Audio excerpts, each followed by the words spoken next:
There are two questions of reflection today for people who affiliate themselves with the church or the Christian movement in America. The first is theological and reflective. When you look at the doctrine of the incarnation, the idea that Jesus is God in flesh, is there any significance to you in the fact that Jesus chose to become a marginalized identity, chose to become an outcast, chose to become othered, chose to live in a place and time where he and his family and the people that he cared about would be subjected to imperialist rule? How does it change your faith practice that in today's context, if Jesus chose to incarnate yet again and also chose a marginalized identity, he would probably be in an ICE detention center by now? Second, which is also a question for reflection, what makes the Christian movement in America in particular so susceptible to be targeted by authoritarian fascist regimes? And if you think I'm talking about the most recent batch, you're wrong.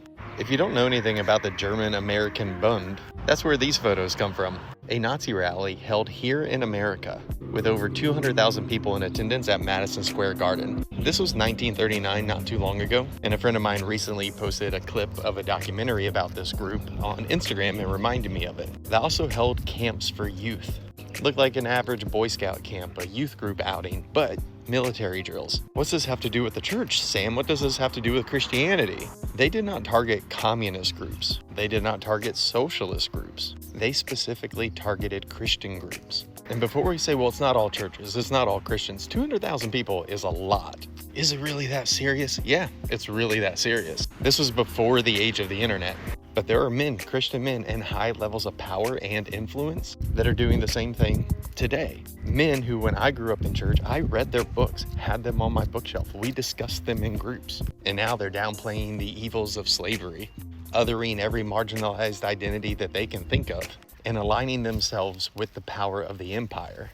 So church, what makes you susceptible to this type of thinking? Maybe over the course of history, there's been some theologies, some teachings that have crept into your sermons, into your pulpits, that are actually pro-empire and not pro-kingdom. Just a couple questions. Questions that if we reflect deeply enough and put into practice what we learn, may actually save the church and its people from the evils of the empire. If the church continues regularly to align itself with the American empire, and refuses to align itself with the marginalized and the oppressed, then is the church actually being Christ-like? I would say no. And I would go even further. If you can look at the face of every Palestinian children and not see the face of Christ, but you look at the man in the Oval Office and you think, yeah, that's very Christ-like, you're probably not Christian. You probably believe empire propaganda wrapped up in Bible verses. But it's never too late to change. Grace and peace.